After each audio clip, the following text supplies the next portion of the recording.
Uncover the hidden world of political campaigns in just 5 minutes. Join me, your host, David Washington, on Countertop Politics every Monday for exclusive campaign insights, tantalizing innuendo, and the secret sauce behind successful political campaigns. Don't miss out. Let's go.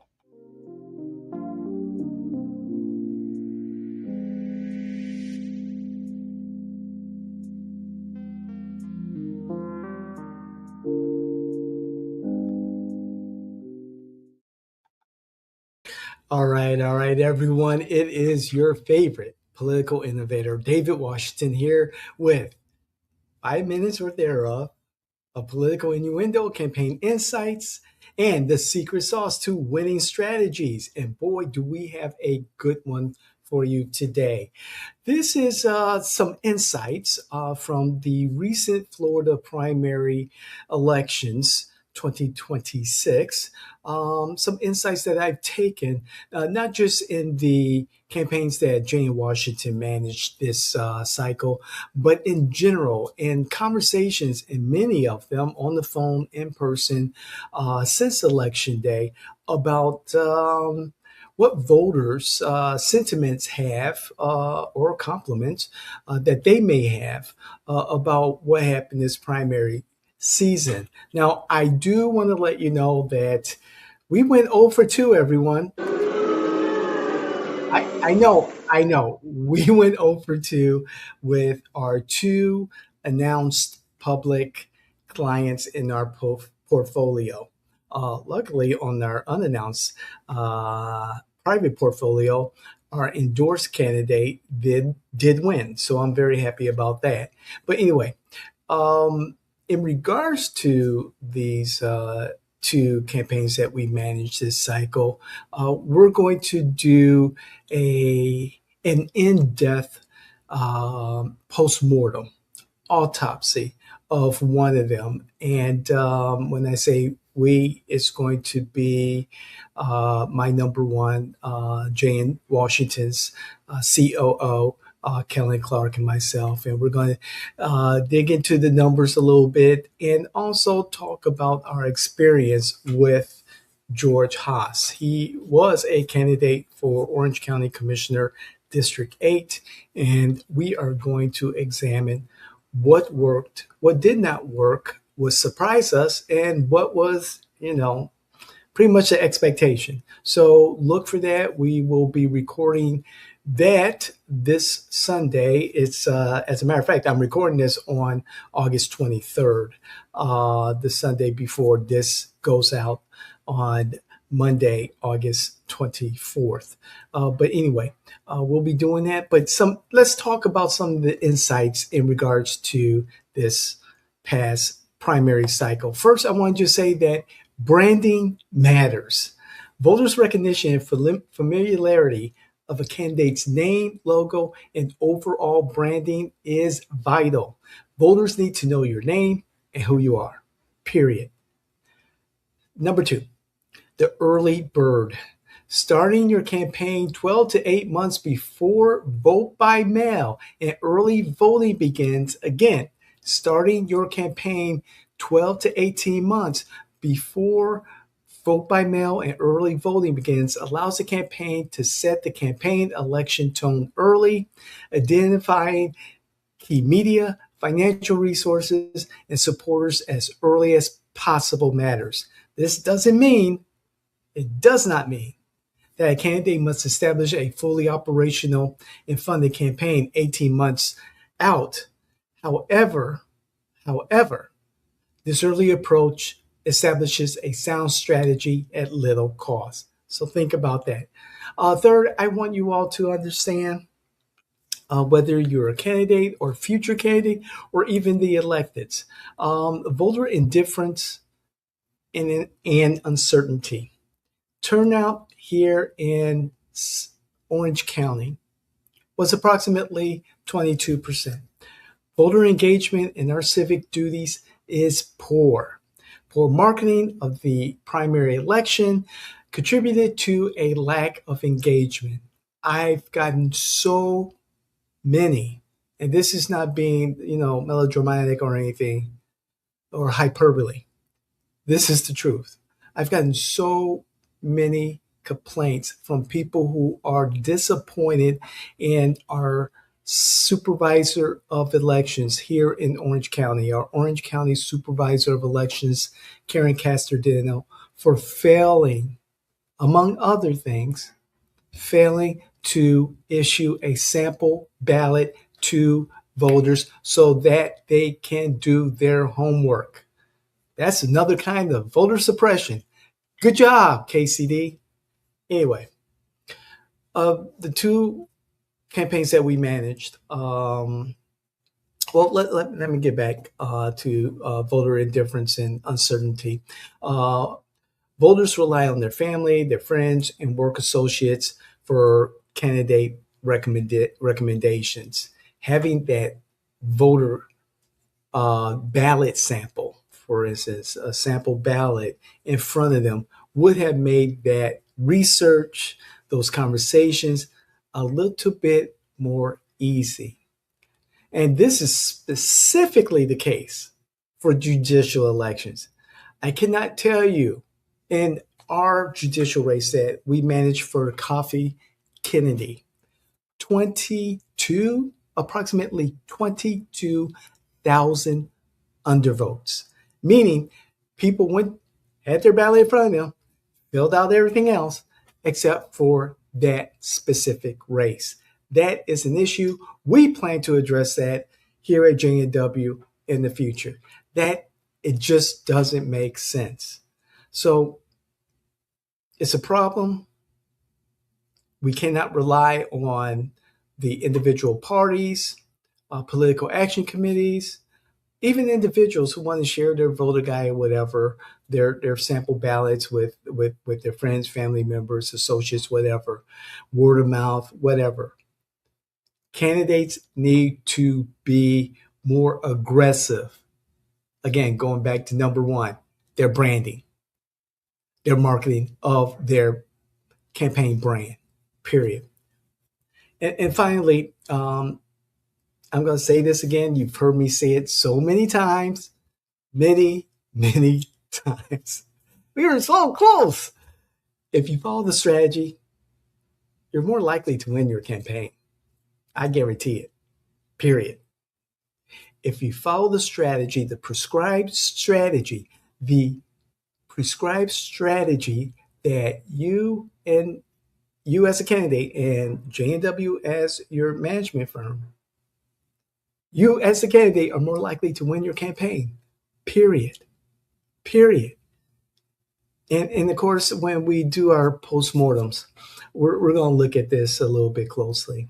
In one particular campaign, it was just a lack of resources and not enough time to mount the type of campaign we needed to not just win the campaign, but to bury our opponent. Again, there's three things a campaign needs: finances, labor, and time. You cannot put more time on the clock. You can't. You can have more people added, subtracted from your campaign. You can add more money to your campaign, more resources, financial resources to your campaign. But time is of the essence. Again, you can't put time on the clock. You can't put more time on the clock. You just can't.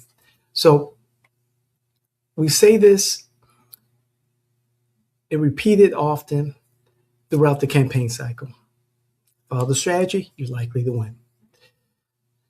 And it's difficult to watch a campaign start enthusiastic about following the strategy, but seeing the candidate spiral away from that strategy because everything else unravels.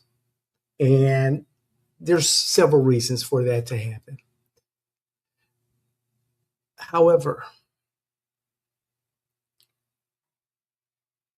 we're talking about your community. We're talking about the people you want to serve. And as a citizen servant leader, at the end of the day, it's all about them. It's not about Facebook ads. It's not about text messages. It's not about saying the perfect words in your video, wearing sunglasses or not in your videos, determining that, oh, you like this specific color of gold on your website versus this specific variant of gold on your website. It's not about what you think as a candidate is the value of the services that are provided to you as a candidate from the firm that manages you. What matters is the fact that you are willing to serve your community with the best intentions and the best ideas of your community, moving you to the forefront to do so as an elected official. So, in saying all that, I posted these 5 quick takes of the primary season in the community that I am a part of. It's called Take America Back, and it's all about preparing generations of individuals who want to do better for their communities. Those leaders who will bring the best ideas from their communities and implement those ideas as electeds. And Take, America Back is it's a thrilling community for me because I'm meeting individuals who have some experience in the elected space. I'm meeting people who are actually running, for office, and I'm encouraged by the questions, by the purpose, by the mission, and by the leadership that these individuals are exhibiting and showing and having discussions about. So kudos to Stephen Kuhn. Great job. There's so much ahead for Take America Back. It's all about the citizen servant leaders. And I am a very, very proud member of that organization. And it doesn't get any better. Well, yeah, it does. It's called the T8020 Token and Community, which, oh man, I'm so excited. Let's just say, look forward to the T8020 Token and Community. You'll hear about it as we move into the fall. So on that note, thank you. We got a lot of work ahead of us for the November midterm election. If you think that this information was valuable in any way or even not, please let us know. Comment.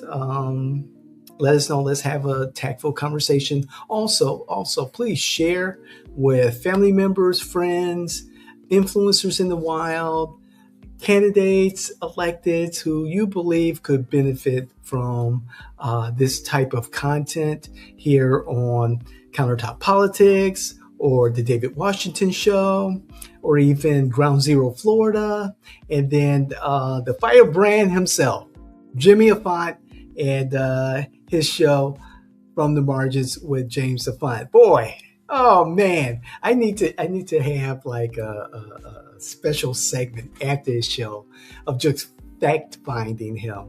But that's a different story for a different time. Hey, I really appreciate everything. Thank you for growing our community. Thank you to our new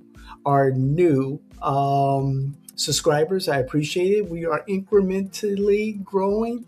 I know I've been busy with the campaigns and the T8020 and other projects, but we're going to get back into a nice rhythm again. And I want to thank Jimmy for holding it down for the Jay Washington Network. I want to thank our UCF Shadow Night participants. You guys made it successful for us again.